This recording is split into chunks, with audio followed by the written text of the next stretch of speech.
Midi, bienvenue dans le Déj Info sur BFM TV. Nous sommes ensemble jusqu'à 15 h aujourd'hui. Bonjour à tous, bonjour Bastien. Bonjour Fanny, bonjour à toutes et à tous. À la une de l'actualité ce mardi, 17 premiers narcotrafiquants transférés vers la prison de haute sécurité de Vendin-le-Vieil dans le Pas-de-Calais. Annonce du ministre de la Justice Gérald Darmanin qui évoque des conditions de sécurité hors normes. Une mobilisation, l'UFC Que Choisir saisit la justice face à Stellantis. C'est la première action de groupe intentée en France au sujet des airbags défectueux Takata. Objectif, obtenir des indemnisations pour les automobilistes concernés par les immobilisations de leurs véhicules. Le point dans un instant.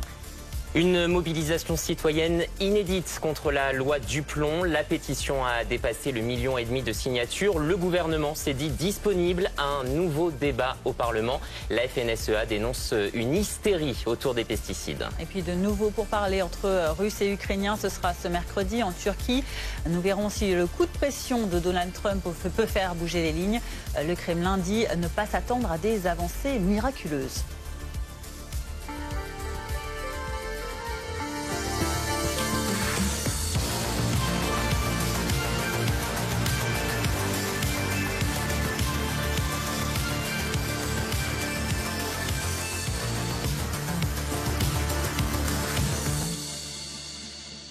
Le ministre de la Justice, Gérald Darmanin, vient donc d'annoncer que 17 premiers narcotrafiquants viennent d'être transférés vers la prison de haute sécurité de Vendin-le-Vieil. C'est dans le Pas-de-Calais. Vincent Vantinghem est avec nous, grand reporter police-justice. Bonjour.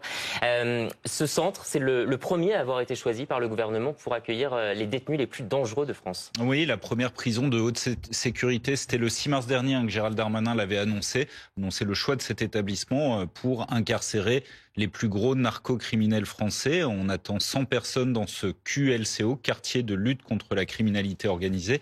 Et c'est vrai que depuis la validation par le Conseil constitutionnel de sa loi, le 12 juin dernier, les choses avançaient pour transférer ces détenus. La date butoir fixée, c'est le 31 juillet. Donc on le voit, les premiers transferts ont eu lieu. Gérald Darmanin, dans son message sur le réseau social X, annonce donc l'incarcération des 17 premiers d'entre eux. Ce qu'il faut bien comprendre, c'est qu'il y en avait 4 qui étaient déjà dans cette prison-là, donc qui ont juste changé de cellule. Et depuis, il y en a 13 autres dans des conditions de sécurité hors normes qui sont arrivés sur place. On le sait, cette prison n'est pas choisie au hasard pour les incarcérés, c'est parce qu'elle présente des conditions drastiques de sécurité pour permettre de placer ces détenus à l'isolement, de leur offrir des parloirs avec un hygiaphone pour éviter de faire entrer en détention des téléphones portables. Pourquoi ? Parce qu'on l'a vu notamment avec Mohamed Amra ces derniers mois, plusieurs narcocriminels continuaient à générer leur trafic depuis leur cellule. Justement, Mohamed Amra, est-ce qu'il fera partie de ces premiers transferts ?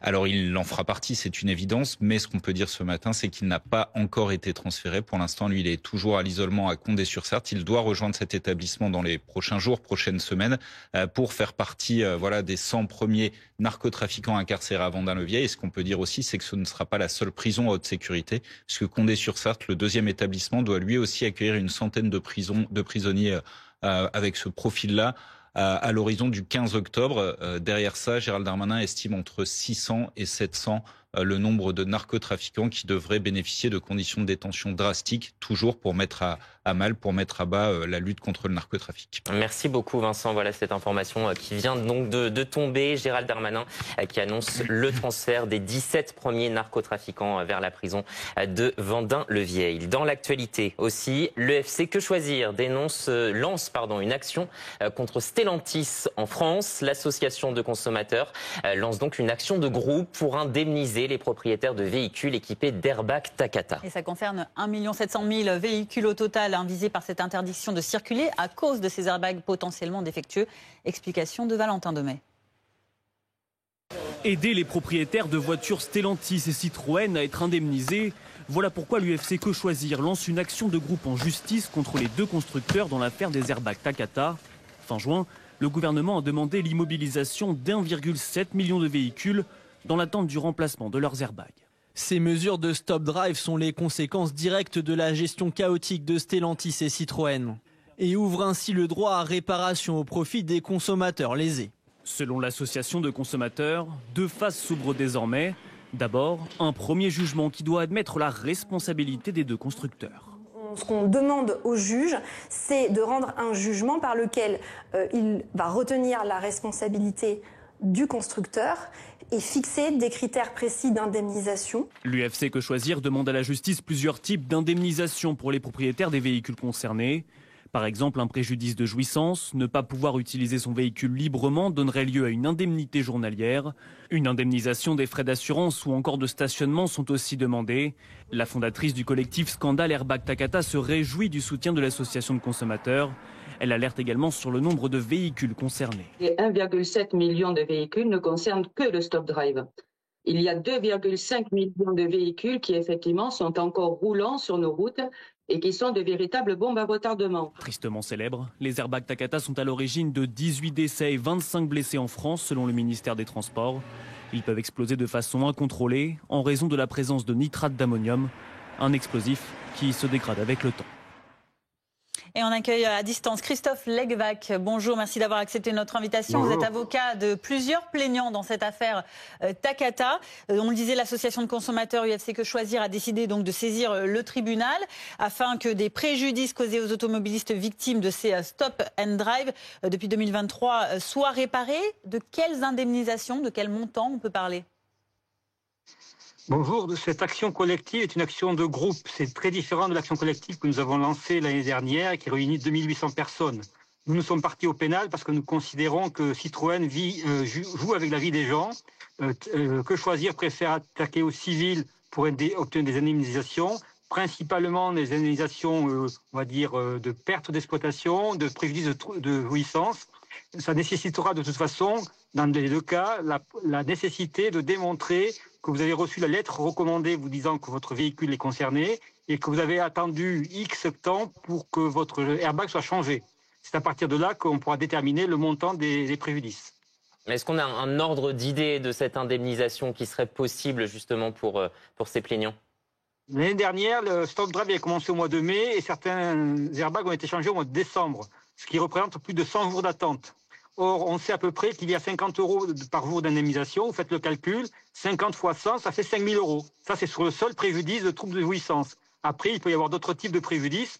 Par exemple, si vous êtes une infirmière, que vous avez été empêché d'aller travailler à cause de l'airbag, eh bien, vous pouvez expliquer que vous avez ce qu'on appelle une perte d'exploitation, une perte de revenus. Et c'est cette perte de revenus qu'il faudra donc chiffrer en fonction de vos bilans, de vos documents que vous communiquerez à la justice. Alors, vous nous disiez que vous aviez représenté plusieurs milliers de plaignants, vous, l'année dernière, dans votre plainte au pénal. En ce qui concerne la plainte au civil de l'UFC Que Choisir, combien d'automobilistes, selon vous, pourraient s'associer à cette action de groupe ? Il faut bien comprendre ce que c'est qu'une action de groupe. L'action de groupe, c'est une association qui est investie par le législateur de la possibilité d'agir au nom de tous. Donc là, Que Choisir part seul et va attaquer Citroën et faire une demande en justice pour obtenir le mode d'emploi pour savoir quel est le montant à indemniser.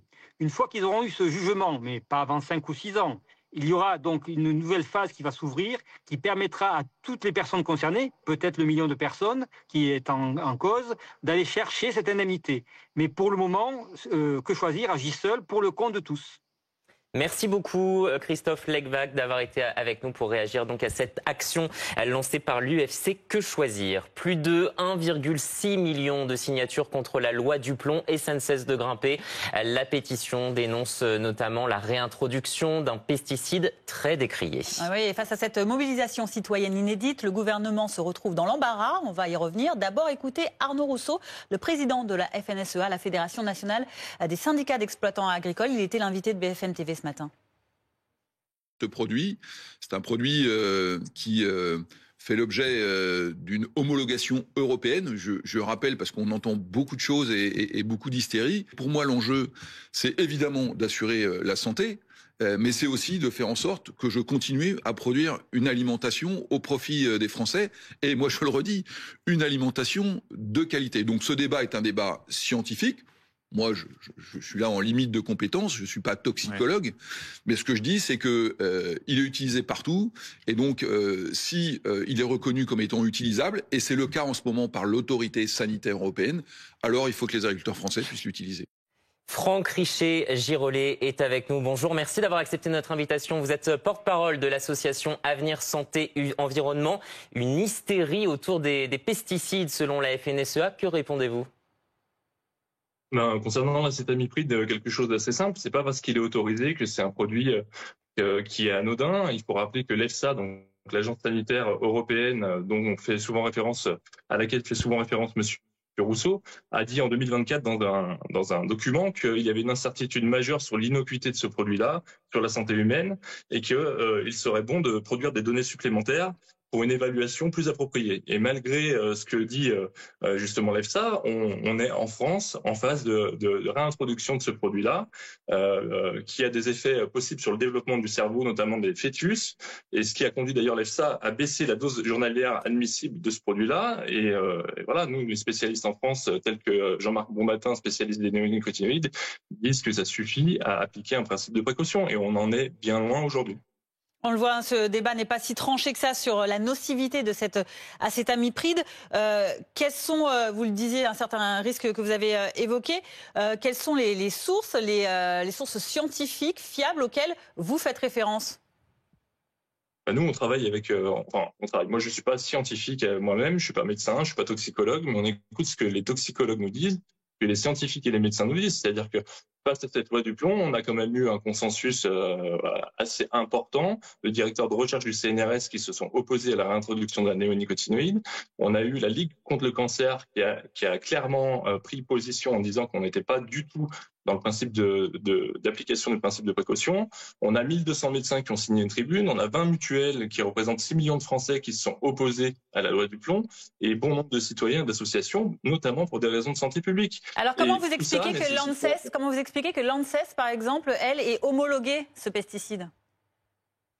Mais c'est pas parce que les pesticides sont homologués qu'ils ne sont pas dangereux. Et je tiens à rappeler aussi, puisque nous, en Charente-Maritime, on en a un bel exemple, qu'on n'est pas exposé à un seul pesticide. On est exposé à un cocktail de pesticides. Nous, en Charente-Maritime, sur la plaine de Nice, c'est 41 molécules qui ont été recensées. Les scientifiques soulèvent quand même le manque d'études d'ampleur concernant ce pesticide. Comment on explique ça, qu'on n'ait pas davantage justement d'études sur ce sujet très rapidement ?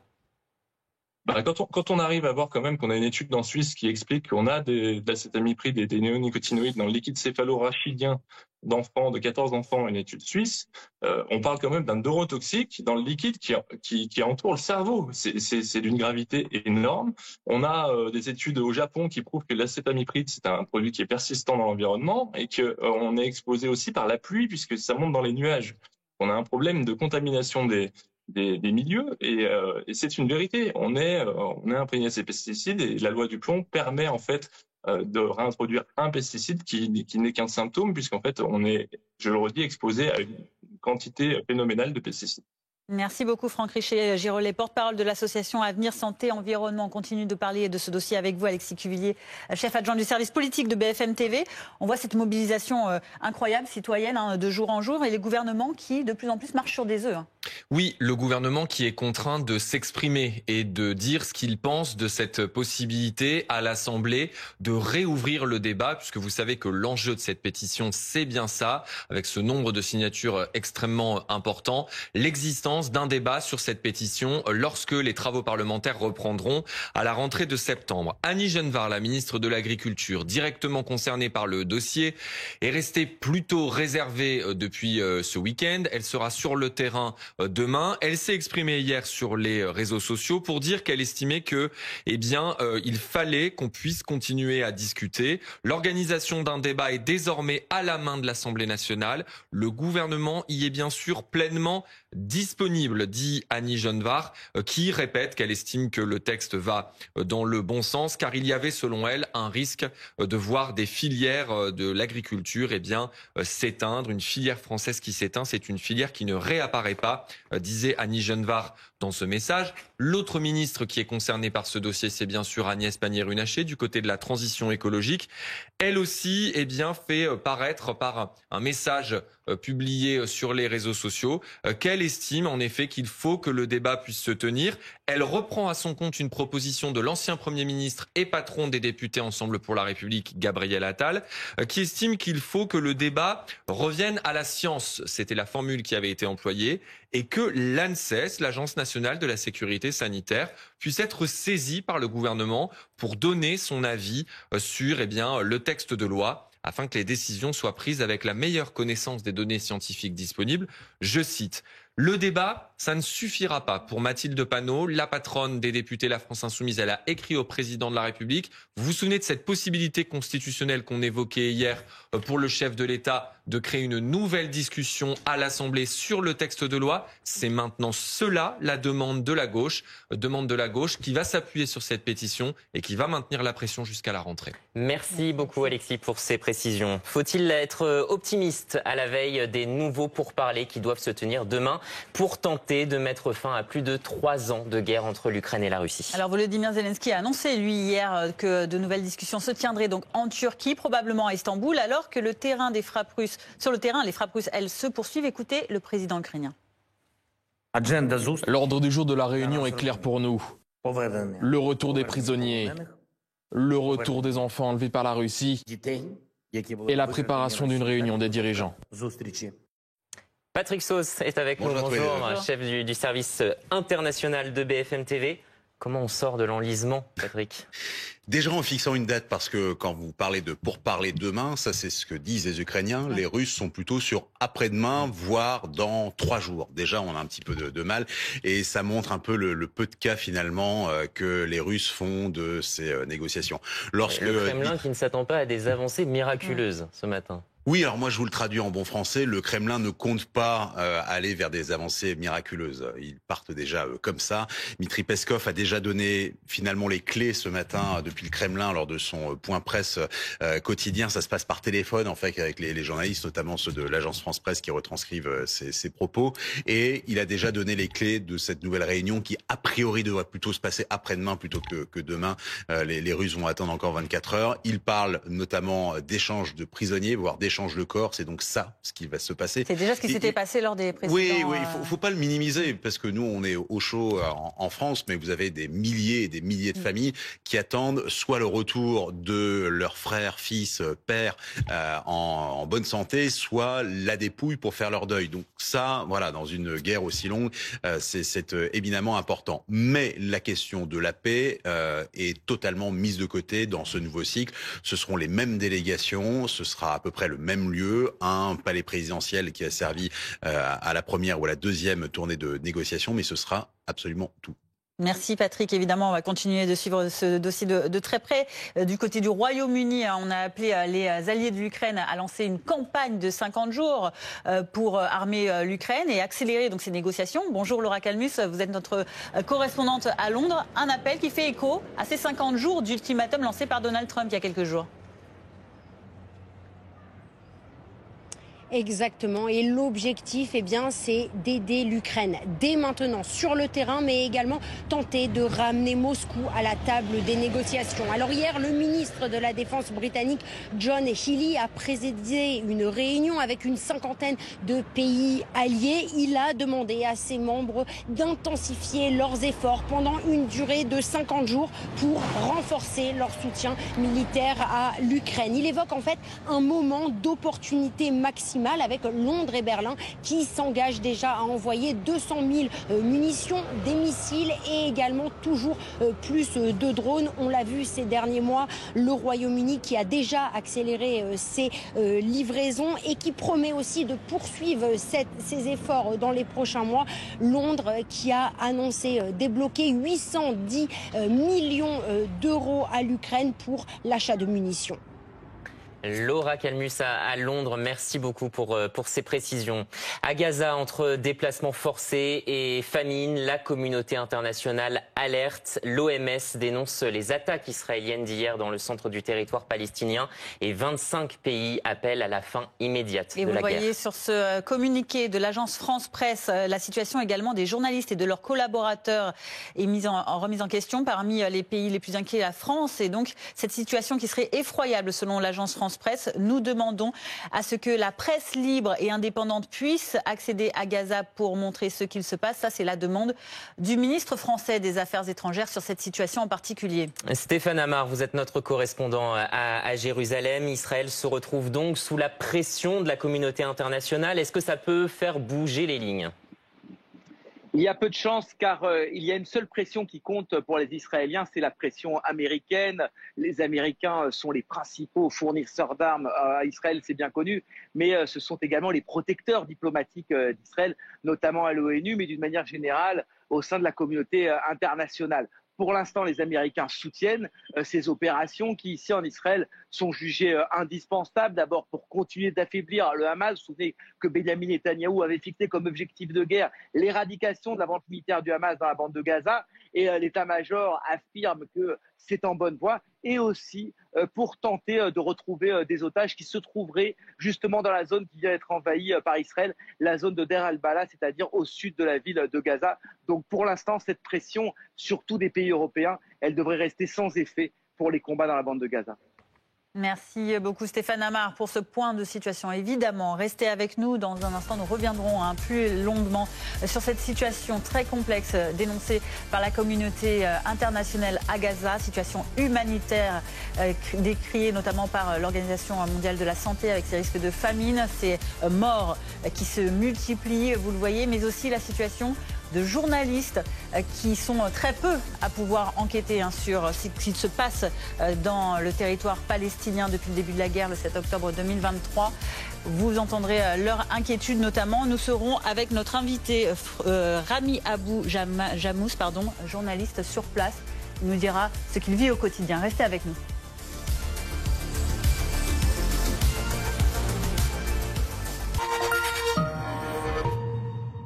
Si vous êtes jeune conducteur, résilié, sinistré ou malucé, il est presque impossible de trouver une assurance. Heureusement, depuis plus de 20 ans, AssurePeople.com est là et sera toujours là pour vous. Rendez-vous sur AssurePeople.com pour assurer tout de suite votre voiture.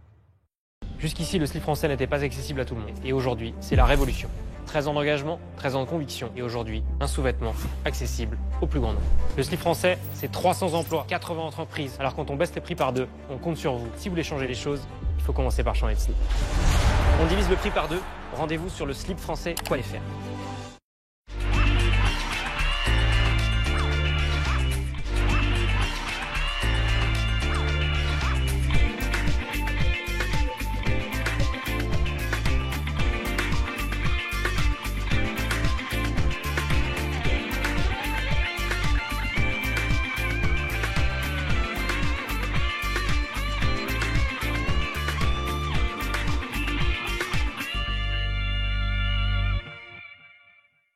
Les amis, j'ai fait comme j'aime il y a 7 ans et j'ai perdu 10 kilos et surtout, je ne les ai jamais repris. Comme j'aime, ça marche pour tout le monde. Angélique, 36 ans de Cournon d'Auvergne, conseillère financière, a perdu 7 kilos en 1 mois et demi. Benjamin, 51 ans de Nantes, travaille dans le transport routier de marchandises, a perdu 28 kilos en 10 mois. Sandrine, 52 ans qui habite Paris, contrôleur de gestion, a perdu 21 kilos en 1 an. Alors pour perdre du poids, profitez de notre offre exceptionnelle pour l'été, moins 100 € sur votre premier colis. Rendez-vous maintenant sur comgem.fr, c'est important.fr. Depuis 10 ans, le confort des matelas Emma fait beaucoup de bruit.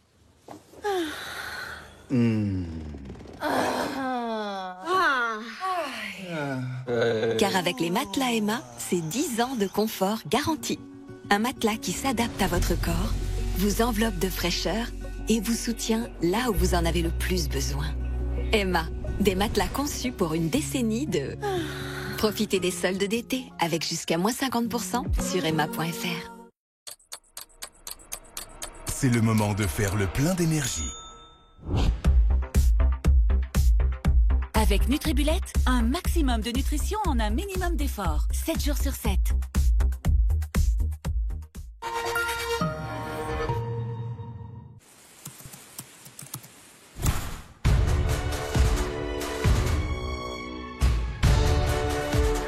Des hôtels et des destinations d'exception jusqu'à moins 70%. Voyage privé, l'évasion commence ici. Découvrez nos offres et laissez-vous séduire par le Pérou. L'eau minérale de Vadevillers est un trésor de pureté. Zéro nitrate, zéro surexploitation. Au cœur de son parc naturel, nous la puisons sans jamais l'épuiser pour vous offrir une eau d'exception pour longtemps. Vadevillers, prendre soin de l'essentiel. Pour toi, une fissure sur ton pare-brise égale une journée de perdue. Pour 0 €, Carglass se déplace chez toi. Prends ton rendez-vous en 3 minutes, tu choisis ce qui t'arrange et c'est calé. Et en ce moment, si tu fais réparer ton impact ou remplacer ton pare-brise, t'as des balais d'essuie-glace offerts et c'est des Bosch. Alors, profites-en maintenant. Carglass répare, Carglass remplace. Avant, le mal de dos gâchait mes nuits. Avec le matelas Perco, j'offre à mon dos un confort ultime. Et à moi, de meilleures nuits. Perco a créé le meilleur matelas pour soulager notre dos avec des professionnels de santé. Testé par un laboratoire indépendant, sa technologie Body Adapt répartit idéalement mon poids pour soulager mes points de tension. Dans les 15 premiers jours, j'ai senti un soulagement de mes douleurs. Comme 9 utilisateurs du matelas Perco sur 10. Essayez aussi le t-shirt dispositif médical Perco, le plus recommandé par les médecins pour soulager le dos. Profitez des soldes sur perco.com. Salut, c'est BYD, le leader mondial et expert du véhicule électrique et hybride. Aujourd'hui, on te présente BYD Dolphin Surf, la citadine 100% électrique pour surfer sur la ville au quotidien. BYD Dolphin Surf 100% électrique avec karaoké de série à partir de 199 € par mois. Et c'est sans apport. Pour en savoir plus, rendez-vous sur notre site internet byd.com/fr.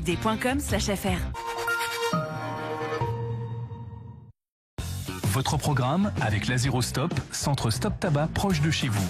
Plus d'infos sur lazérostop.com.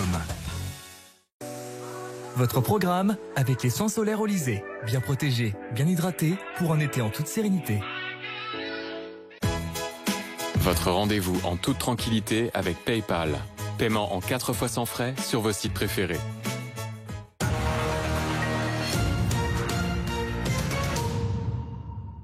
Ne perdez pas votre surplus d'énergie. La météo avec Fleuron Industrie. Installateur de batteries de stockage pour centrales photovoltaïques. La météo avec Magnolia.fr. Changez votre assurance de prêt et économisez sur Magnolia.fr, comparateur en assurance de prêt immobilier.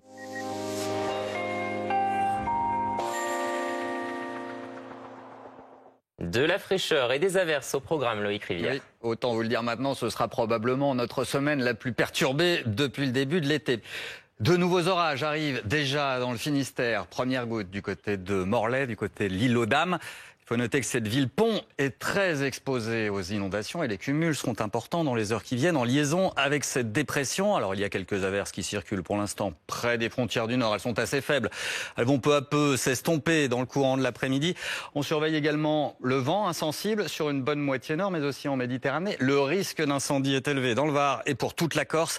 Notez également ces fortes vagues sur le Cap Corse avec le Libetch qui va souffler jusqu'à 90 voire 100 km/h.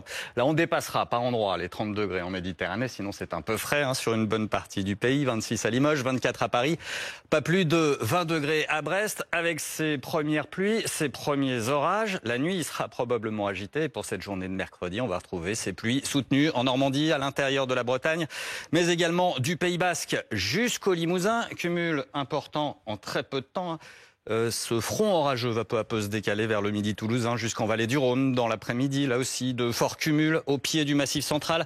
On aura de la grêle et une forte activité électrique. Dans tous les cas, ce sera agité sur une bonne partie de nos régions. Alors le matin, les températures accusent le coup par endroits. Une dizaine de degrés pour Aurillac, mais 22 degrés pour les Niçois. Dans l'après-midi, on sera parfois en dessous des moyennes, parfois même sous la barre des 20 degrés, pas plus de 19 prévus à Rouen, vous aurez 23 à Paris, 24 à Bordeaux, 31 degrés tout de même ce mercredi à Marseille. C'était la météo avec fleuronindustrie.com. Isolation thermique par l'extérieur pour réduire vos dépenses énergétiques et embellir votre maison. C'était la météo avec Magnolia.fr. Changez votre assurance de prêt et économisez sur Magnolia.fr, comparateur en assurance de prêt immobilier. Midi et demi dans le Déj Info. Bienvenue à vous sur BFM TV. Si vous nous rejoignez à la une aujourd'hui, la communauté internationale alerte sur la situation à Gaza. De nouvelles frappes israéliennes ont fait des morts ce mardi dans le territoire palestinien. La menace de famine inquiète, mais aussi les conditions de vie du peu de journalistes qui tentent d'y travailler. Nous serons en ligne avec l'un d'entre eux tout à l'heure. Il est avec nous, Rami Abou Janous. 17 premiers narcotrafiquants transférés vers la prison de haute sécurité de Vendin-le-Vieil dans le Pas-de-Calais. Annonce du ministre de la Justice Gérald Darmanin qui évoque des conditions de sécurité hors normes. On fera le point. Les soldes, c'est fini, mais entre pouvoir d'achat en berne et concurrence de la fast fashion, la moisson n'est pas aussi bonne qu'espérée par les commerçants. On fera le bilan dans un instant. Mais tout d'abord, ces nouvelles frappes israéliennes sur la bande de Gaza, une trentaine de personnes mortes aujourd'hui après des opérations israéliennes près de Dar el-Bala ou encore d'un camp de réfugiés à Al-Shanti. Déplacements forcés, famine, près de 3 ans après le début de la guerre, la communauté internationale appelle à la fin immédiate de cette guerre. Fanny Regnault. L'armée israélienne, pointée du doigt par l'Organisation mondiale de la santé. Dans un communiqué publié notamment sur les réseaux sociaux, le chef de l'agence onusienne dénonce une intervention israélienne dans plusieurs de ses locaux à Gaza et des violences infligées à ses membres. Le personnel masculin et des membres de leur famille ont été menottés, déshabillés, interrogés sur place et contrôlés sous la menace d'une arme. Une incursion de l'armée israélienne dans des quartiers jusqu'à présent épargnés par les tanks de Tsahal qui ont fait des victimes, forçant les habitants à fuir. À Gaza, 2,3 millions de personnes sont dans une situation humanitaire catastrophique selon l'Agence des Nations Unies. La famine sévit dans de nombreuses zones et touche en premier les nourrissons. Cette femme tient dans ses bras un bébé décédé.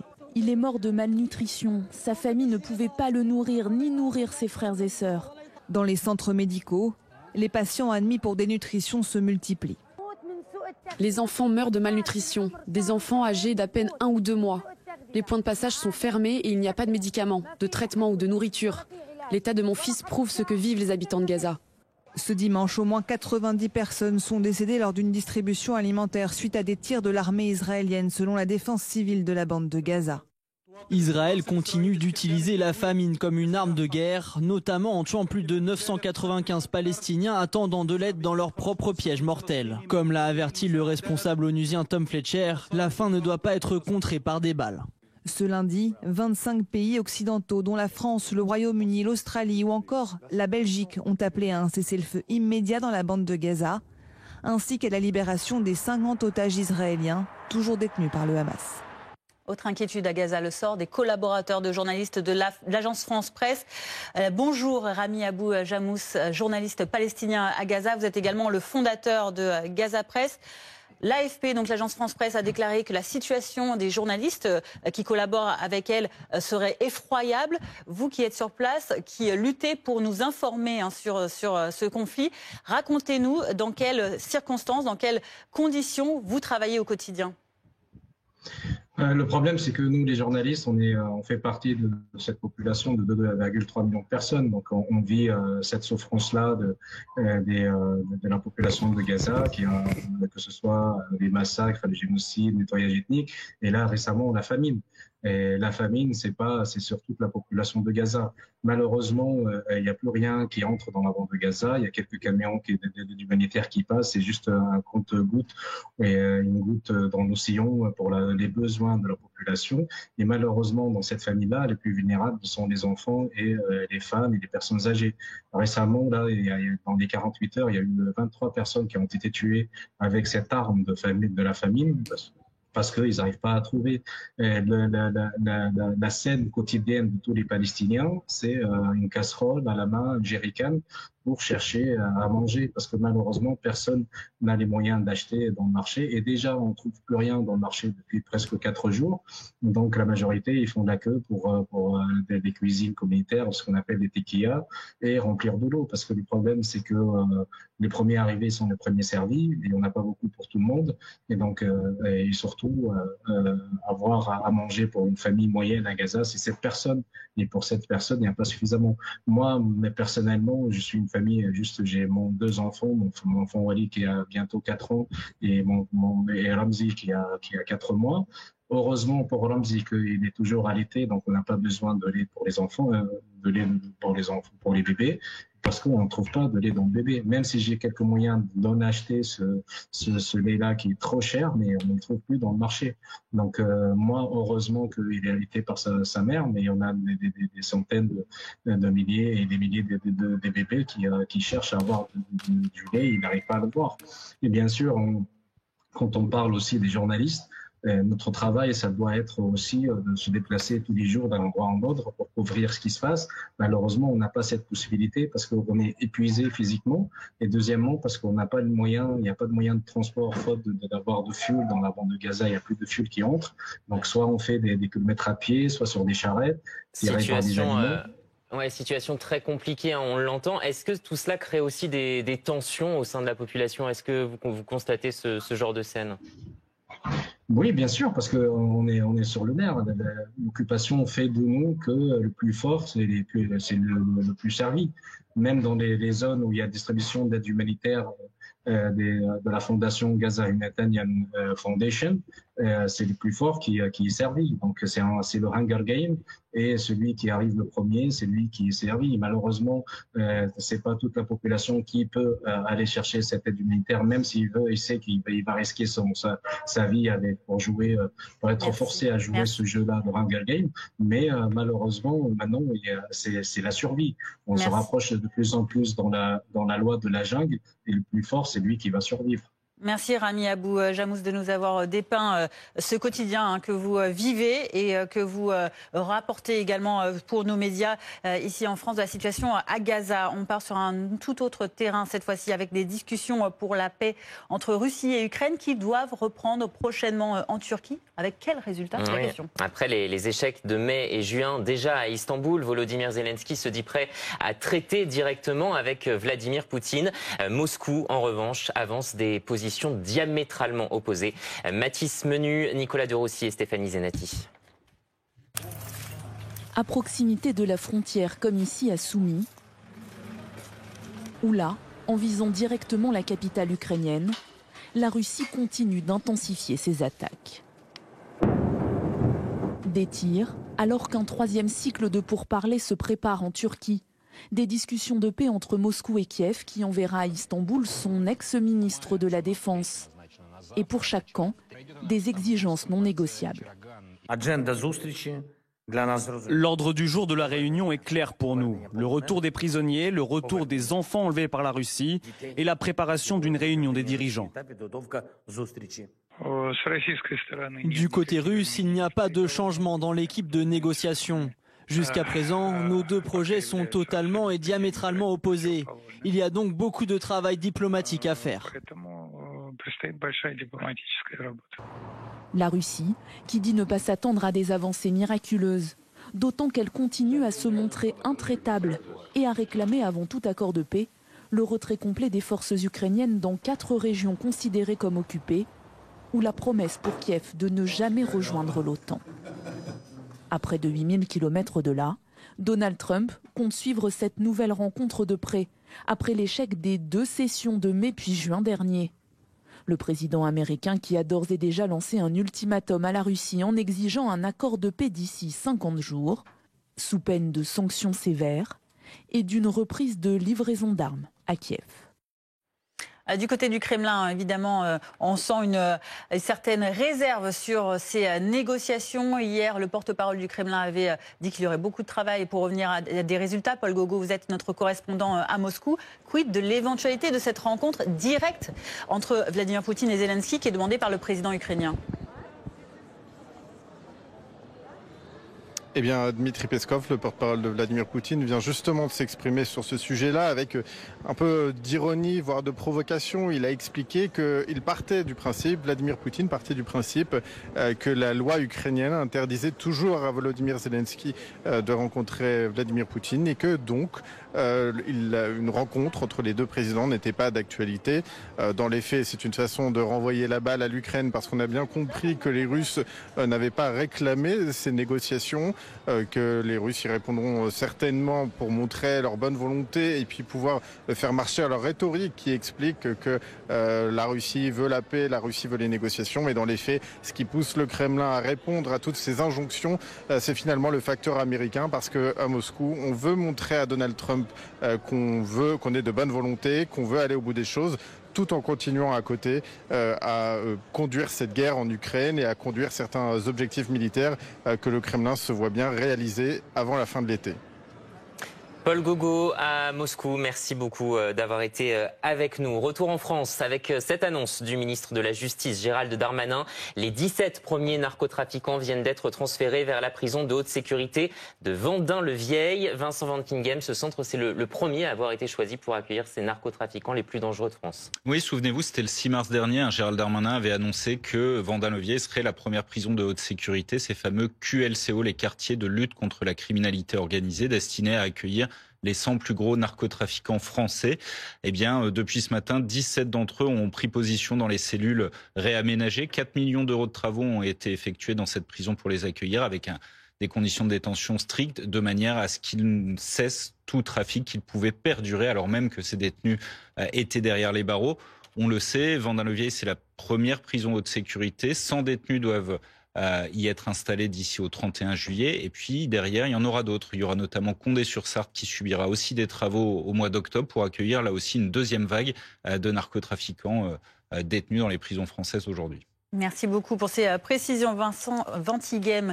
Dans moins d'une heure maintenant, ce jugement qui va être rendu, il concerne la conductrice octogénaire qui avait mortellement percuté l'an dernier une enfant de 10 ans qui circulait à vélo à La Rochelle. Cette femme circulait en contresens. Boris Karlamov, vous êtes sur place. On attend donc une décision du tribunal correctionnel aux alentours de 13h30.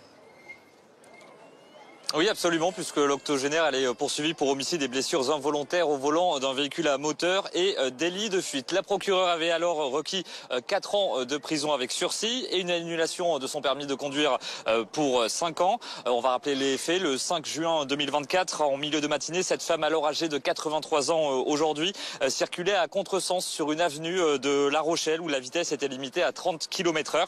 Après s'être subitement déportée sur la gauche sans raison apparente, comme l'avait indiqué par ailleurs le parquet à l'époque, elle avait percuté frontalement un groupe de 12 enfants âgés de 7 à 11 ans qui roulaient à vélo dans le cadre d'une sortie organisée par un centre de loisirs municipal. Margot, une jeune fille de 10 ans, avait succombé à ses blessures 2 jours plus tard à l'hôpital. 6 autres enfants avaient été blessés dans cet accident.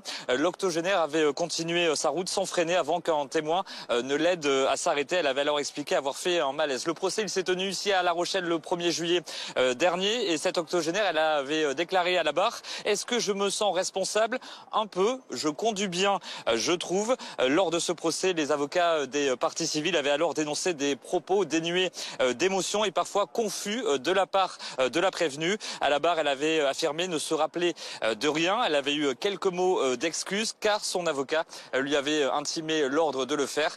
Jugement attendu donc ici à La Rochelle dans un peu plus d'1 heure. Boris Karlamov à La Rochelle avec Vincent Hénin. On vous retrouvera évidemment un peu plus tard dans ce Déj Info. Le Déj Info qui se poursuit. Dans un instant, on évoquera cette mobilisation citoyenne inédite contre la loi Duplon. La pétition a dépassé le 1,5 million de signatures. Et cette question, le gouvernement peut-il reculer? Restez avec nous, on se retrouve dans quelques minutes. À tout de suite.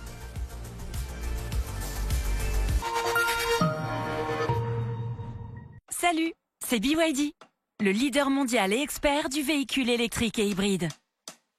Aujourd'hui, on te présente BYD Dolphin Surf, la citadine 100% électrique pour surfer sur la ville au quotidien. BYD Dolphin Surf 100% électrique avec karaoké de série à partir de 199 € par mois. Et c'est sans apport. Pour en savoir plus, rendez-vous sur notre site internet byd.com/fr.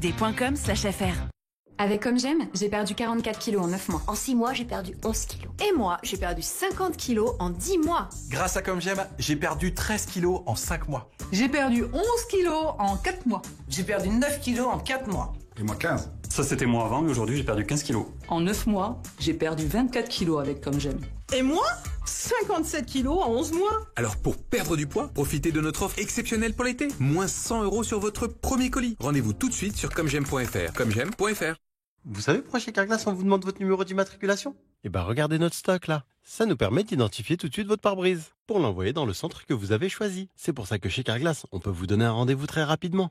Et en plus, vous n'avez rien à avancer, quel que soit votre assureur. Alors si vous avez une urgence sur votre pare-brise, réservez tout de suite sur carglass.fr. Ou appelez Carglass au 3044, c'est gratuit. N'oubliez pas, carglass.fr ou appelez-nous au 3044. Et en plus en ce moment, Carglass vous offre vos balais d'essuie-glace. Carglass répare, Carglass remplace.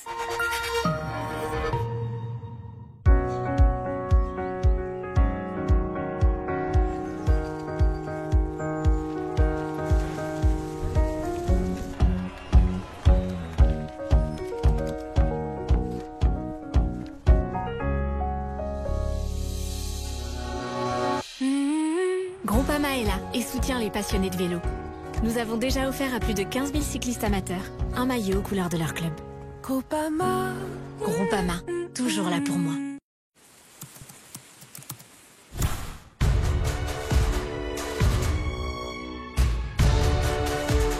Des hôtels et des destinations d'exception jusqu'à moins 70%. Voyage privé, l'évasion commence ici. Découvrez nos offres et laissez-vous séduire par le Pérou. 8e édition du Grand Prix des maires. Maire élu, votre commune met en place des initiatives entreprenantes. Inscrivez-la dès maintenant sur grandprixdesmaires-candidature.fr. Depuis 10 ans, le confort d'Emma fait beaucoup de bruit. Car avec les matelas Emma, c'est 10 ans de confort garanti. Un matelas qui vous enveloppe de fraîcheur et vous soutient là où vous en avez le plus besoin. Pendant les soldes d'été, offrez-vous une décennie de... avec jusqu'à moins 50% sur emma.fr. Avec les portes blindées Torchman Metal. Votre sécurité en toute sérénité. Votre programme avec l'Azérostop, centre stop tabac proche de chez vous. Plus d'infos sur lazérostop.com. Votre programme avec les soins solaires Olysée. Bien protégé, bien hydraté pour un été en toute sérénité. Votre rendez-vous en toute tranquillité avec PayPal. Paiement en 4 fois sans frais sur vos sites préférés. 12h45 sur BFM TV, on revient sur ce compteur. Le 1,5 million bien passé de signatures, vous le voyez, 1,6 million désormais. C'est cette loi contre cette pétition contre la loi du plomb qui depuis 12 jours ravive chez les détracteurs l'espoir d'une ouverture de débat sur la nocivité d'un pesticide notamment en question et qui est censé aider les agriculteurs. Et au sein du gouvernement, les ministres concernés se disent ouverts à la discussion jusqu'à un recul du texte. C'est toute la question. Romain Langlais. Le texte n'en finit plus d'agiter la classe politique. Face au succès de la pétition contre la loi du plomb, Mathilde Panot prend la plume ce matin. Au-delà d'un nouveau débat, l'insoumise appelle dans une lettre Emmanuel Macron à engager une seconde délibération sur l'utilisation des pesticides. Il est inconcevable qu'un texte suscitant une opposition aussi large, scientifique et citoyenne, et adopté dans des conditions indignes d'une démocratie parlementaire, puisse entrer en vigueur. Il est encore temps d'agir. Favorable à la loi du plomb votée début juillet, Marine Le Pen dit elle aussi soutenir de nouvelles discussions parlementaires pour restaurer la confiance des Français sur le sujet. Le Rassemblement national refuse que la propagande des gauches puisse laisser imaginer à nos compatriotes que cette loi menace leur santé et notre environnement. Les mensonges des gauches prospèrent depuis trop longtemps sur la lâcheté complice des macronistes et des LR qui refusent de les affronter publiquement. Au cœur des débats, l'usage par les agriculteurs de l'acétamipride, un pesticide de la famille des néonicotinoïdes. Pour le président de la FNSEA, Arnaud Rousseau, les scientifiques seuls doivent trancher la question. Ce produit fait l'objet d'une homologation européenne. Je rappelle, parce qu'on entend beaucoup de choses et beaucoup d'hystérie. Ce débat est un débat scientifique. Moi, je suis là en limite de compétences, je suis pas toxicologue, mais ce que je dis, c'est que il est utilisé partout, et donc si il est reconnu comme étant utilisable, et c'est le cas en ce moment par l'autorité sanitaire européenne, alors il faut que les agriculteurs français puissent l'utiliser. S'il est décidé, un nouvel échange sur la loi ne pourra toutefois pas se tenir avant la mi-septembre dans l'hémicycle, en raison des vacances parlementaires. Autre sujet sensible dans la classe politique, le budget 2026. Hier, après sa visite au ministère du Travail, la chef de file de la CFDT, Marie-Lise Léon, a qualifié la réforme souhaitée par le gouvernement sur l'assurance chômage de carnage total pour les demandeurs d'emploi. Et sans stigmatiser les chômeurs, la ministre Astrid Panosyan-Bouvet nuance sa position. Elle évoque plutôt leur responsabilisation. Il faut arrêter d'utiliser des mots qui ont peu de sens. Quand on parle de carnage, on parle quand même de l'assurance chômage. Il ne s'agit absolument pas, mais absolument pas, de dire que ceux qui sont au chômage seraient des fainéants et chercheraient à tricher du système. Ça, je pense que c'est extrêmement important de le souligner. On prend acte et on s'appuie sur ce qui a été négocié entre les partenaires sociaux en novembre dernier. Encore une fois, les plus vulnérables, saisonniers, primo-arrivants, à 65% des jeunes, et les seniors. Donc on parle de choses différentes et je pense qu'il faut rappeler, avoir le sens des proportions et avoir le sens de la nuance. C'est extrêmement important dans le débat public qui s'annonce. La chronique éco.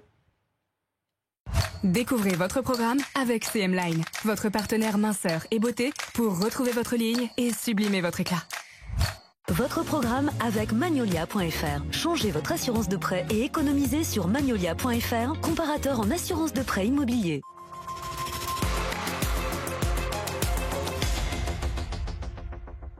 Allez, il vous reste quelques petites heures encore pour profiter des soldes d'été qui terminent aujourd'hui. Mais pour les professionnels, les compteurs, ça y est, sont arrêtés. Oui, et comme souvent, le bilan est en demi-teinte. Pourquoi ?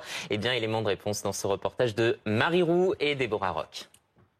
Pour le dernier jour des soldes, Valérie et Rita regardent les promotions en vitrine, mais sans grande conviction. On commande sur Internet, donc faire les magasins, c'est pas rentable en fait. On voit très bien que c'est les choses qui sont recyclées. Si on trouve une pièce comme ça en passant, oui, on achète, mais en général, non. Dans les rues, les soldes n'attirent plus comme avant. Brigitte, commerçante depuis 38 ans, a enregistré une baisse de fréquentation. On a beaucoup moins de passages et puis en fait les gens ne reconnaissent plus les soldes. En fait c'est promotion, c'est soldes, donc c'est plus comme avant. Les soldes il y a 20 ans ça correspondait à 50% de notre chiffre d'affaires. Aujourd'hui c'est, je vais dire, à 20%. Même si cette boutique tire son épingle du jeu grâce aux ventes en ligne. Là, on est sur les commandes avant les soldes. Qu'au premier jour, on est ici, on va avoir une forte augmentation de commandes. Et sur les jours suivants aussi, on voit qu'on va être au-dessus de la moyenne. Mais pour beaucoup d'enseignes, la concurrence est rude. Les géants chinois du e-commerce comme Shein ou Temu proposent des prix défiant toute concurrence. La création de tous ces produits jetables qui désormais occupent plus de 15% du marché et qui sont une concurrence terrible. On a des ventes de moins 5% de prêt-à-porter en France. Cette année, seulement 4 Français sur 10 avaient prévu de profiter des soldes. C'était votre programme avec CM Line, votre partenaire minceur et beauté. Infos et contacts sur cmline.com. C'était votre programme avec Magnolia.fr. Changez votre assurance de prêt et économisez sur Magnolia.fr, comparateur en assurance de prêt immobilier. C'est une situation auquel les maires sont régulièrement confrontés. Comment accueillir correctement les membres de la communauté des gens du voyage ? Entre obligations légales et occupations interdites, les arbitrages sont parfois délicats, comme à Saint-Gilles dans le Gard, où la présence de 150 caravanes fait actuellement polémique. Louison Gasnier, Léna Kozik, Marie Debay avec Blandine Dalena. Près de 150 caravanes se sont installées sur cet ancien terrain de tir à l'arc. Une occupation illégale selon le maire qui a saisi la justice pour les faire expulser. La ville de Saint-Gilles n'a pas été contactée en amont et a été prise au dépourvu. La ville de Saint-Gilles ne dispose pas des outils ou des moyens pour accueillir une telle population. Les communes de plus de 5000 habitants sont tenues de leur proposer un terrain où s'établir. Une obligation qui n'est pas respectée par la municipalité selon la communauté des gens du voyage sur place. Elle ajoute également avoir alerté la préfecture de leur venue. Ici, il n'y a pas de places qui sont réservées pour les gens du voyage. On est obligé d'être dans une position d'illégalité, comme ici par exemple. Nous avons trouvé ce terrain qui est abandonné. Vous voyez le terrain comme il est, c'est pas une pelouse de rugby ou de football, quoi. Justement, en parlant de terrain de rugby, celui du club Marseille Rugby Méditerranée a été occupé par plus de 200 caravanes. Elles l'ont depuis quitté, en laissant derrière elles de gros dégâts. Il y avait des manifestations sportives de fin d'année scolaire qui étaient prévues, qui ont toutes été annulées. Il y a des enfants du secteur qui ont préparé pendant près d'1 an ces tournois, ces manifestations, et qui ont été frustrés d'ailleurs comme nous. Selon la mairie, la remise en état du terrain lui coûtera plusieurs dizaines de milliers d'euros. Bonjour Johan Tarascon, vous êtes président du comité des Tziganes de la région Provence-Alpes-Côte d'Azur. On a vu dans ce reportage, les difficultés que les gens de la communauté des gens du voyage peuvent rencontrer. Vous-même, décrivez-nous votre situation actuellement. Le problème que nous avons, c'est qu'aujourd'hui, nous avons regardé en 2024 et seulement 12 départements en France respectent leurs obligations par rapport à l'accueil des gens du voyage. Et le problème, c'est que les responsables de groupe doivent envoyer une demande aux EPCI et aux préfectures. et c'est à eux à gérer après l'afflux et le besoin. Mais ce qui est sûr, c'est que si les gens du voyage, que nous sommes français depuis tout le temps, si nous sommes sur des terrains vagues et sur des terrains, comme l'État dit, dans l'illégalité, c'est parce que les maires, aujourd'hui, les mairies ne respectent pas la loi Besson et ne construisent pas d'aires d'accueil pour nous accueillir. Ça veut dire que les aires d'accueil ne sont pas correctement aménagées, c'est le message que vous faites passer? Les aires d'accueil ne sont pas correctement aménagées pour recevoir certains groupes, mais on va même plus loin, c'est que les aires d'accueil ne sont pas construites, les aires de grand passage ne sont pas construites. Il faut savoir que dans chaque département français, la loi oblige 1 à 2 aires de grand passage de 4 hectares pour nous accueillir. Et du moment que les départements et les mairies ne respectent pas cet engagement qu'ils ont par rapport à la loi est française, nous sommes français et nous demandons à l'État de faire quelque chose pour faire respecter cette loi. On a l'impression que ce problème il est récurrent, qu'il revient notamment tous les étés. Comment est-ce que vous expliquez que vous ne trouviez pas de réponse du côté de l'État? Le problème, c'est que dans chaque préfecture de France, il y a une commission des gens du voyage, où je suis dans plusieurs préfectures pour faire respecter cette loi Besson et l'accueil des gens du voyage. Mais ce qu'il y a, c'est que nous sommes confrontés à des maires qui ne veulent pas donner de foncier, ils ne veulent pas mettre l'argent nécessaire pour nous accueillir, nous en tant que Français, avec un mode de vie différent d'autres citoyens. Mais par contre, après, ils mettent de l'argent public dans toutes les procédures et pour refaire les terrains. Mais c'est bien dommage parce que chaque année, nous avons les mêmes problèmes. Ces problèmes augmentent. Nous voyons de plus en plus de l'antiziganisme, des gens qui sont contre nous parce qu'ils croient que c'est à cause de notre propre volonté que nous sommes sur des terrains. Mais nous, ce que nous demandons, c'est que la loi soit respectée et que quand nous arrivons dans des villes de plus de 5000 habitants, les terrains d'accueil soient là pour nous accueillir. Comment faire finalement, Johan Tarascon, pour que cette cohabitation se passe au mieux, au-delà forcément du respect de la loi? En réalité, il faut une volonté politique. S'il y a une volonté politique, nous avons vu dans plusieurs mairies où ces obligations sont respectées. S'il y a une volonté politique de tout faire bien et de discuter, si on se met tous autour de la table avec l'État, les mairies, les EPCI, pour trouver des solutions et pour construire des aires d'accueil, dans des villes, ça se passe très bien. Mais malheureusement, quand des maires ne veulent pas construire ces aires, après, nous sommes obligés de vivre. Vous savez, on ne peut pas obligatoirement se mettre à côté de déchetteries ou d'abattoirs ou de stations d'épuration. Nous sommes des êtres humains, nous avons des enfants. Nos enfants, bien souvent, sont scolarisés parce que la loi nous l'oblige également et c'est ce que nous voulons, parce que nous voulons que nos enfants aussi apprennent. Donc, nous voulons vivre dignement, comme tout citoyen français. Merci Johan Tarascon. Nul doute que les autorités ont entendu votre appel. Tout de suite, le temps.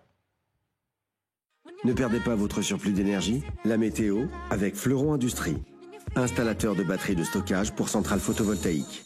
La météo avec Magnolia.fr. Changez votre assurance de prêt et économisez sur Magnolia.fr, comparateur en assurance de prêt immobilier.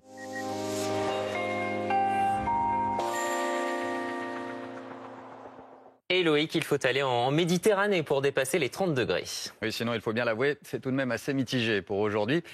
Du côté de Toulon, le ciel est parfaitement dégagé. Il va le rester tout au long de cet après-midi et d'ailleurs pour une bonne partie de cette semaine. En revanche, le vent accélère jusqu'à 70-80 km/h. Il y a une vigilance orange en raison du risque d'incendie pour le Var, pour toute la Corse également.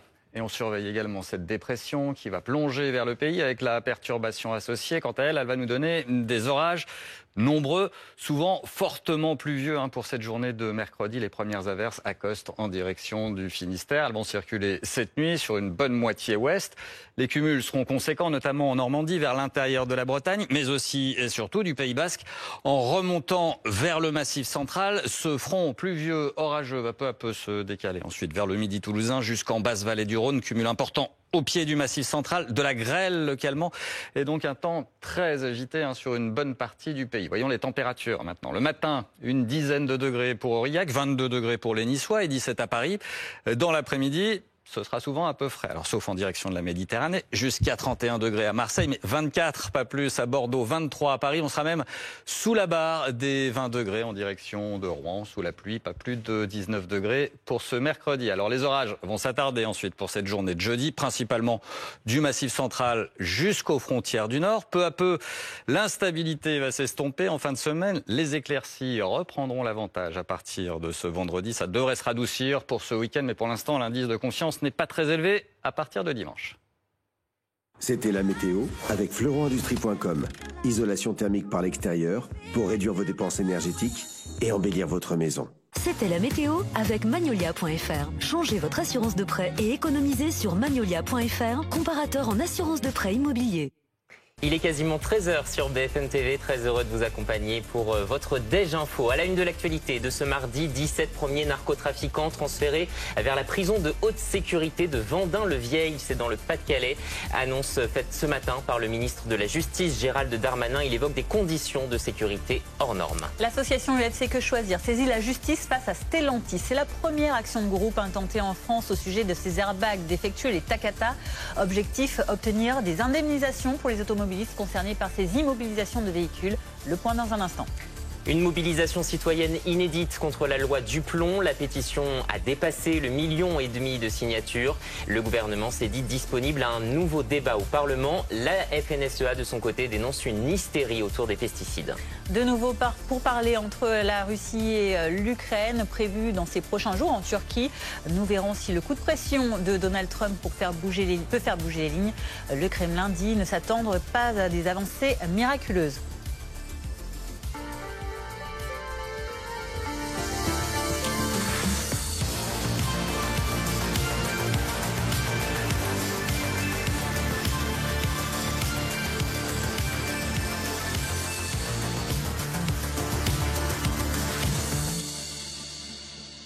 Et d'abord donc cette annonce du ministre de la Justice, Gérald Darmanin. Les 17 premiers narcotrafiquants viennent d'être transférés vers la prison de haute sécurité de Vendin-le-Vieil. On va faire le point avec vous, Vincent Vantinghem. Cette prison, c'était la première désignée par le gouvernement pour accueillir les narcotrafiquants les plus dangereux en France. Oui, et la première désignée surtout par Gérald Darmanin qui en a fait vraiment l'étendard de son projet pour lutter contre le narcotrafic. C'était le 6 mars dernier qu'il avait annoncé le choix de Vendin-le-Vieil. On le voit, un petit peu plus de 4 mois après, les premiers pensionnaires viennent d'arriver, 17. Ils seront rejoints par une soixantaine d'autres pensionnaires d'ici normalement le 31 juillet. À terme, ce QLCO, le quartier de lutte contre la criminalité organisée, devrait abriter une centaine de détenus avec des conditions, on l'a dit, très strictes, hors normes. Qu'est-ce que ça veut dire ? Ça veut dire qu'on va installer un système de menottage à l'extérieur de la cellule pour mettre les menottes en restant à l'extérieur de la cellule, des caillebotis sur les fenêtres pour éviter les projections, des parloirs avec des hygiaphones, c'est-à-dire une vitre pour éviter le contact, des fouilles permanentes aussi pour éviter notamment que ces narcocriminels ne puissent bénéficier de téléphones portables en cellule. On le sait, c'est un mal français. Dans les prisons françaises, beaucoup continuent d'utiliser des téléphones portables. Et on l'avait vu avec Mohamed Amra lors de son évasion au péage d'Incarville.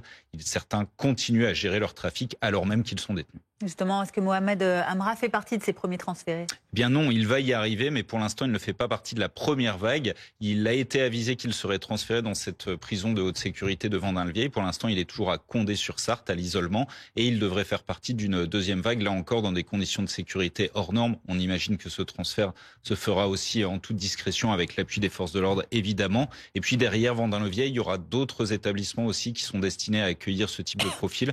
On pense notamment à Condé-sur-Sarthe, qui doit subir des travaux à partir du mois d'octobre. Là, à Vendin-le-Vieil, on a consacré 4 millions d'euros pour aménager les lieux. Condé-sur-Sarthe accueillera lui aussi une centaine de narcocriminels dans les mois qui viennent. Une autre prison aussi en Guyane, elle, doit voir le jour sur le même système, toujours pour mettre à mal le trafic qui gangrène la France. Merci beaucoup Vincent pour ces précisions. L'actualité, c'est aussi l'UFC Que Choisir qui lance une procédure en justice contre Stellantis en France. L'association de consommateurs lance donc une action de groupe pour indemniser les propriétaires de véhicules équipés des fameuses airbags Takata. 1 700 000 véhicules au total qui sont visés par cette interdiction de circuler à cause de ces airbags potentiellement défectueux. Explication Valentin Demey. Aider les propriétaires de voitures Stellantis et Citroën à être indemnisés, voilà pourquoi l'UFC Que Choisir lance une action de groupe en justice contre les deux constructeurs dans l'affaire des airbags Takata. Fin juin, le gouvernement a demandé l'immobilisation d'1,7 million de véhicules dans l'attente du remplacement de leurs airbags. Ces mesures de stop drive sont les conséquences directes de la gestion chaotique de Stellantis et Citroën et ouvrent ainsi le droit à réparation au profit des consommateurs lésés. Selon l'association de consommateurs, 2 phases s'ouvrent désormais. D'abord, un premier jugement qui doit admettre la responsabilité des 2 constructeurs. Ce qu'on demande au juge, c'est de rendre un jugement par lequel il va retenir la responsabilité du constructeur et fixer des critères précis d'indemnisation. L'UFC Que Choisir demande à la justice plusieurs types d'indemnisation pour les propriétaires des véhicules concernés. Par exemple, un préjudice de jouissance, ne pas pouvoir utiliser son véhicule librement donnerait lieu à une indemnité journalière. Une indemnisation des frais d'assurance ou encore de stationnement sont aussi demandés. La fondatrice du collectif Scandale Airbag Takata se réjouit du soutien de l'association de consommateurs. Elle alerte également sur le nombre de véhicules concernés. Les 1,7 million de véhicules ne concernent que le stop drive. Il y a 2,5 millions de véhicules qui effectivement sont encore roulants sur nos routes et qui sont de véritables bombes à retardement. Tristement célèbres, les airbags Takata sont à l'origine de 18 décès et 25 blessés en France selon le ministère des Transports. Ils peuvent exploser de façon incontrôlée en raison de la présence de nitrate d'ammonium, un explosif qui se dégrade avec le temps. Alors, quelles sont les indemnisations possibles? Christophe Legvac, avocat de plusieurs plaignants dans l'affaire Takata, est avec nous. Cette action collective est une action de groupe. C'est très différent de l'action collective que nous avons lancée l'année dernière et qui réunit 2800 personnes. Nous sommes partis au pénal parce que nous considérons que Citroën joue avec la vie des gens. Que Choisir préfère attaquer au civil pour obtenir des indemnisations, principalement des indemnisations, on va dire, de perte d'exploitation, de préjudice de jouissance. Ça nécessitera de toute façon, dans les 2 cas, la nécessité de démontrer que vous avez reçu la lettre recommandée vous disant que votre véhicule est concerné et que vous avez attendu X temps pour que votre airbag soit changé. C'est à partir de là qu'on pourra déterminer le montant des préjudices. Est-ce qu'on a un ordre d'idée de cette indemnisation qui serait possible justement pour ces plaignants? L'année dernière, le stop drive a commencé au mois de mai et certains airbags ont été changés au mois de décembre, ce qui représente plus de 100 jours d'attente. Or, on sait à peu près qu'il y a 50 € par jour d'indemnisation. Vous faites le calcul, 50 fois 100, ça fait 5 000 €. Ça, c'est sur le seul préjudice de trouble de jouissance. Après, il peut y avoir d'autres types de préjudices. Par exemple, si vous êtes une infirmière, que vous avez été empêché d'aller travailler à cause de l'airbag, eh bien, vous pouvez expliquer que vous avez ce qu'on appelle une perte d'exploitation, une perte de revenus. Et c'est cette perte de revenus qu'il faudra donc chiffrer en fonction de vos bilans, de vos documents que vous communiquerez à la justice. Alors, vous nous disiez que vous aviez représenté plusieurs milliers de plaignants, vous, l'année dernière, dans votre plainte au pénal. En ce qui concerne la plainte au civil de l'UFC Que Choisir, combien d'automobilistes, selon vous, pourraient s'associer à cette action de groupe? Il faut bien comprendre ce que c'est qu'une action de groupe. L'action de groupe, c'est une association qui est investie par le législateur de la possibilité d'agir au nom de tous. Donc là, Que Choisir part seul et va attaquer Citroën et faire une demande en justice pour obtenir le mode d'emploi pour savoir quel est le montant à indemniser. Une fois qu'ils auront eu ce jugement, mais pas avant 5 ou 6 ans, il y aura donc une nouvelle phase qui va s'ouvrir, qui permettra à toutes les personnes concernées, peut-être le million de personnes qui est en cause, d'aller chercher cette indemnité. Mais pour le moment, Que Choisir agit seul pour le compte de tous. Également dans l'actualité, ce 1,5 million largement dépassé de signatures contre la loi du plomb, et ça ne cesse de grimper. La pétition dénonce notamment la réintroduction de ce pesticide très décrié, un néonicotinoïde sous le nom de l'acétamipride, et vous le voyez, 1 600 000 signatures déjà depuis un moment. Et face à cette mobilisation citoyenne inédite, le gouvernement se retrouve dans l'embarras. Écoutez, Arnaud Rousseau, le président de la FNSEA, la Fédération nationale des syndicats d'exploitants agricoles, était l'invité de BFM TV ce matin. Il dénonce une hystérie autour des pesticides. Écoutez. Ce produit, c'est un produit qui fait l'objet d'une homologation européenne. Je rappelle, parce qu'on entend beaucoup de choses et beaucoup d'hystérie. Pour moi, l'enjeu, c'est évidemment d'assurer la santé, mais c'est aussi de faire en sorte que je continue à produire une alimentation au profit des Français. Et moi, je le redis, une alimentation de qualité. Donc ce débat est un débat scientifique.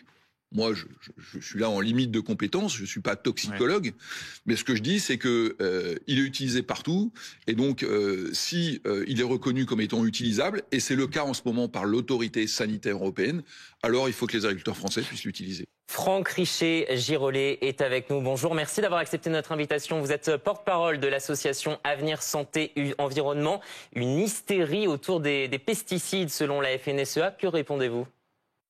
Concernant l'acétamipride, quelque chose d'assez simple. C'est pas parce qu'il est autorisé que c'est un produit qui est anodin. Il faut rappeler que l'EFSA, donc l'agence sanitaire européenne, à laquelle fait souvent référence Monsieur Rousseau, a dit en 2024 dans un document qu'il y avait une incertitude majeure sur l'innocuité de ce produit-là, sur la santé humaine, et qu'il serait bon de produire des données supplémentaires pour une évaluation plus appropriée. Et malgré ce que dit justement l'EFSA, on est en France en phase de réintroduction de ce produit-là, qui a des effets possibles sur le développement du cerveau, notamment des fœtus, et ce qui a conduit d'ailleurs l'EFSA à baisser la dose journalière admissible de ce produit-là. Et voilà, nous, les spécialistes en France, tels que Jean-Marc Bonmatin, spécialiste des néonicotinoïdes, disent que ça suffit à appliquer un principe de précaution, et on en est bien loin aujourd'hui. On le voit, ce débat n'est pas si tranché que ça sur la nocivité de cette acétamipride. Quels sont, vous le disiez, un certain risque que vous avez évoqué, quelles sont les sources, les sources scientifiques fiables auxquelles vous faites référence ? Nous, on travaille avec... Moi, je ne suis pas scientifique moi-même, je ne suis pas médecin, je ne suis pas toxicologue, mais on écoute ce que les toxicologues nous disent, que les scientifiques et les médecins nous disent. C'est-à-dire que face à cette loi du plomb, on a quand même eu un consensus assez important. Le directeur de recherche du CNRS qui se sont opposés à la réintroduction d'un néonicotinoïde. On a eu la Ligue contre le cancer qui a clairement pris position en disant qu'on n'était pas du tout dans le principe d'application du principe de précaution. On a 1200 médecins qui ont signé une tribune, on a 20 mutuelles qui représentent 6 millions de Français qui se sont opposés à la loi du plomb, et bon nombre de citoyens et d'associations, notamment pour des raisons de santé publique. C'est pas parce que les pesticides sont homologués qu'ils ne sont pas dangereux, et je tiens à rappeler aussi, puisque nous en Charente-Maritime on en a un bel exemple, qu'on n'est pas exposé à un seul pesticide. On est exposé à un cocktail de pesticides. Nous, en Charente-Maritime, sur la plaine de Nice, c'est 41 molécules qui ont été recensées. Les scientifiques soulèvent quand même le manque d'études d'ampleur concernant ce pesticide. Comment on explique ça, qu'on n'ait pas davantage justement d'études sur ce sujet, très rapidement ? Quand on arrive à voir quand même qu'on a une étude en Suisse qui explique qu'on a de l'acétamipride et des néonicotinoïdes dans le liquide céphalorachidien d'enfants, de 14 enfants, une étude suisse, on parle quand même d'un neurotoxique dans le liquide qui entoure le cerveau. C'est d'une gravité énorme. On a des études au Japon qui prouvent que l'acétamipride, c'est un produit qui est persistant dans l'environnement et qu'on est exposé aussi par la pluie puisque ça monte dans les nuages. On a un problème de contamination des milieux et c'est une vérité. On est imprégné de ces pesticides et la loi du plomb permet en fait de réintroduire un pesticide qui n'est qu'un symptôme puisqu'en fait on est, je le redis, exposé à une quantité phénoménale de pesticides. Alexis Cuvillier, vous nous avez rejoint en plateau, chef adjoint du service politique de BFM TV. Devant cette mobilisation citoyenne inédite, est-ce qu'on peut dire que le gouvernement marche sur des œufs ? Le gouvernement est obligé de se positionner et l'a fait hier soir par la voix de deux ministres importantes qui sont liées à ce dossier. La première, c'est Annie Genevard, la ministre de l'Agriculture. Elle est restée assez discrète depuis le succès de cette pétition. Elle sera sur le terrain demain. Elle s'est exprimée sur les réseaux sociaux hier pour défendre à nouveau le texte, mais dire en revanche qu'elle est bien ouverte, elle aussi, à ce qu'un débat puisse avoir lieu. L'organisation d'un débat est désormais à la main de l'Assemblée nationale. Depuis que le seuil de 500 000 signatures de cette pétition a été dépassé, il l'est maintenant largement. Le gouvernement y est bien sûr pleinement disponible, a dit Annie Genevard. Autre prise de parole hier, celle d'Agnès Pannier-Runacher, la ministre de la Transition écologique.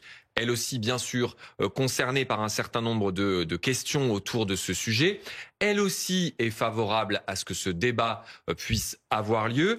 Elle reprend à son compte la proposition de Gabriel Attal, le patron de son parti Renaissance, l'ancien Premier ministre, qui propose que l'ANSES, l'autorité nationale, l'Agence nationale d'autorité sanitaire, puisse éventuellement être saisie par le gouvernement pour donner un avis sur ce texte et pour pouvoir répondre à un certain nombre d'inquiétudes, en revenir à la science, c'était l'expression qui avait été employée.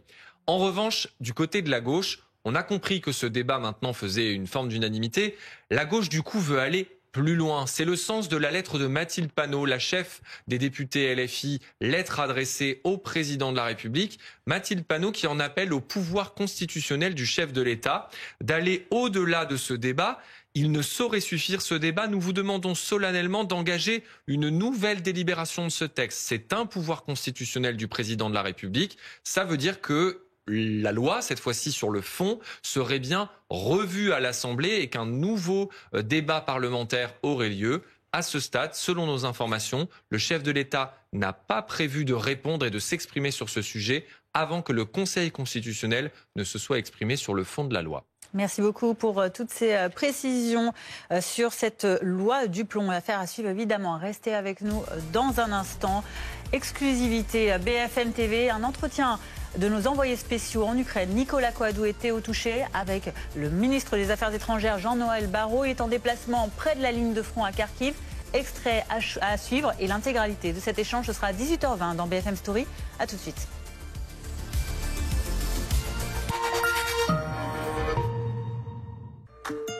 Encourager la consommation, exploiter les fonds marins, y aller franchement sur les engrais. Nous sommes 100% pour. Mais quand c'est la nature qui le fait elle-même. Parce que c'est elle qui nous permet de vivre. Ensemble, protégeons et restaurons la biodiversité. Que se passe-t-il si vous laissez tomber une voiture et, disons, un parapluie dans un espace sans air ? Eh bien, sans air, les deux se déplacent de la même manière. Mais il faut bien reconnaître que les occasions de conduire dans l'espace ou dans une chambre à vide sont plutôt rares. C'est pourquoi le design avancé du nouveau Škoda Enyaq vous garantit une conduite aussi fluide où que vous alliez. Découvrez le nouveau Škoda Enyaq 100% électrique. Škoda. Mister Auto, pour tous ceux qui entretiennent leur auto, qui filent dans la ville, qui s'évadent chaque week-end ou qui roulent des mécaniques. Avec Mister Auto, cliquez et recevez la pièce ou l'accessoire qu'il vous faut pour toutes les façons de bouger, toujours à nos meilleurs prix. Trouvez tous les produits Valeo sur mister-auto.com. Mister Auto, click, get and move.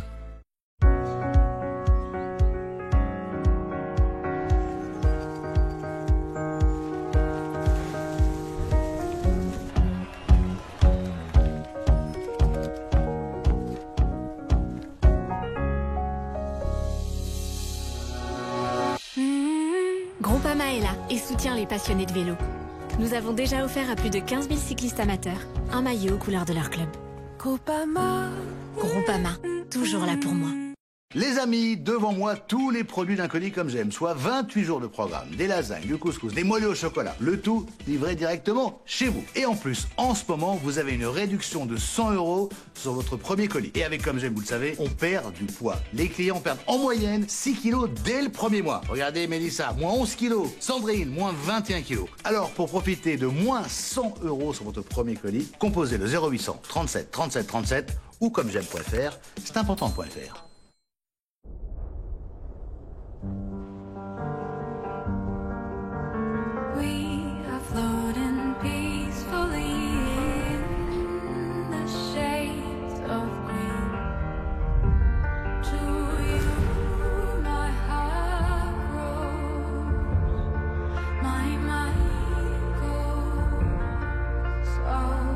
Le dispositif Mon Leasing électrique revient avec Renault 4. Inscription sur Renault.fr. Nombre de bénéficiaires limité.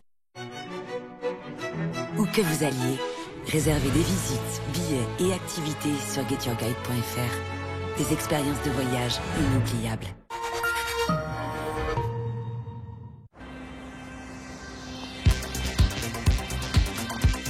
Vos vêtements clairs ont perdu de leur éclat?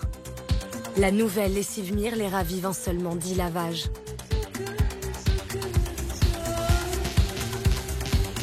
C'est neuf? Non. Lavez avec Mire. Booking.com propose une multitude d'hébergements. Parce que ce qui convient aux uns ne convient pas toujours aux autres. Oh, il y a un miroir. Réservez sans réserve. Booking.com, booking.hier. L'eau minérale de Vadevillers est un trésor de pureté. Zéro nitrate, zéro surexploitation. Au cœur de son parc naturel, nous la puisons sans jamais l'épuiser pour vous offrir une eau d'exception pour longtemps. Vadevillers, prendre soin de l'essentiel. Vous savez pourquoi chez Carglass on vous demande votre numéro d'immatriculation? Eh ben regardez notre stock là. Ça nous permet d'identifier tout de suite votre pare-brise pour l'envoyer dans le centre que vous avez choisi. C'est pour ça que chez Carglass, on peut vous donner un rendez-vous très rapidement. Et en plus, vous n'avez rien à avancer, quel que soit votre assureur. Alors si vous avez une urgence sur votre pare-brise, réservez tout de suite sur carglass.fr ou appelez Carglass au 3044. C'est gratuit. N'oubliez pas, carglass.fr ou appelez-nous au 3044. Et en plus en ce moment, Carglass vous offre vos balais d'essuie-glace. Carglass répare, Carglass remplace. Depuis 10 ans, le confort des matelas Emma fait beaucoup de bruit.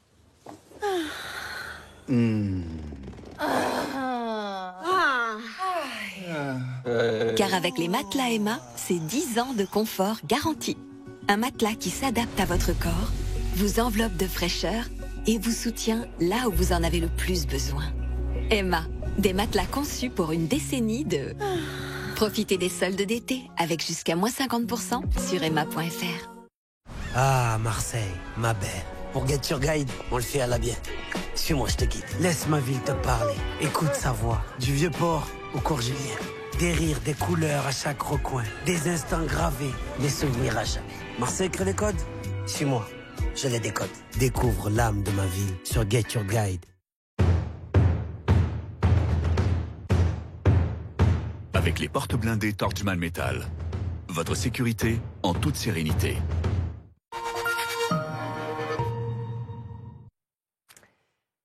13h19 sur BFM TV. Soyez les bienvenus si vous nous rejoignez pour la suite de votre Déj Info. Jean-Noël Barrot, le ministre des Affaires étrangères français, est en déplacement en Ukraine et il a accordé une interview exclusive à BFM TV. Notre équipe a pu s'entretenir avec le ministre depuis Kharkiv.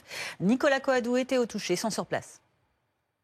Fin de déplacement pour Jean-Noël Barrot, le ministre de l'Europe et des Affaires étrangères français, qui a donc passé sa deuxième journée en Ukraine. Et c'est une première, il est venu ici à Kharkiv, la deuxième ville du pays, à seulement quelques dizaines de kilomètres de la ligne de front, ville pilonnée presque quotidiennement par les missiles russes. C'était important pour lui de venir ici, car selon Jean-Noël Barrot, Kharkiv est le symbole de la résistance et de la résilience du peuple ukrainien. Le ministre qui s'est donc entretenu avec le gouverneur, avec également le maire de la ville pour parler notamment de défense antiaérienne et de ce que pouvait faire la France pour aider l'Ukraine.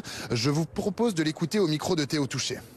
Nous sommes à une trentaine de kilomètres de la Russie et de la ligne de front, dans cette ville, la deuxième ville d'Ukraine, Kharkiv, l'invaincu, qui a, malgré son histoire marquée par la langue et la culture russe, toujours résisté à l'impérialisme de Vladimir Poutine, qui a repoussé à de nombreuses reprises l'envahisseur en 2014, en 2022, en 2024, et qui est donc un exemple de résilience et de force d'âme. La guerre d'agression de la Russie contre l'Ukraine ne se joue pas seulement sur la ligne de front, elle vise délibérément les civils, les zones d'habitation, les entreprises pour saper, pour miner le moral des Ukrainiens. Le ministre qui s'est ensuite rendu au plus près de la ligne de front, dans la région de Kharkiv toujours. Il est allé sur une base militaire, a vu des équipements français qui avaient été cédés à l'Ukraine, notamment des véhicules de transport de troupes, des VAB, dont les militaires ont vanté l'utilité, les limites également parfois. Puis il a eu un brief extrêmement détaillé de plus d'une heure sur la situation sur la ligne de front par un général très haut placé ici en Ukraine, Jean-Noël Barrot, qui a donc écouté attentivement les difficultés de l'armée ukrainienne. Il a également mangé dans une cantine militaire avant d'enfin repartir sur Paris, ce qui marque la fin d'un déplacement qui aura duré 2 jours ici en Ukraine, son 3e déplacement dans le pays. Nicolas Coadou était au toucher en Ukraine et vous pourrez retrouver l'intégralité de cet entretien avec Jean-Noël Barrot, le ministre des Affaires étrangères français, ce soir dans BFM Story sur BFM TV. Ce sera à 18h15. Patrick Sauce, on va décrypter ce déplacement de 2 jours de Jean-Noël Barrot et particulièrement cette séquence ici que on recueillit exclusivement nos reporters près de la ligne de front de Kharkiv. On est vraiment tout près de la Russie. C'est pour réaffirmer le soutien indéfectible de la France à l'Ukraine. Oui, c'est dans les deux sens, à la fois le soutien de la France et de l'Europe, parce que c'est le ministre de l'Europe et des Affaires étrangères soutien à l'Ukraine, mais c'est aussi une façon de se rendre véritablement compte de ce qui se passe. Vous êtes au Quai d'Orsay, où je sais qu'il échange assez régulièrement avec son collègue du ministère des Armées, Sébastien Lecornu. Vous avez des cartes d'état-major, vous avez les notes des services de renseignement qui vous disent que le front avance, recule.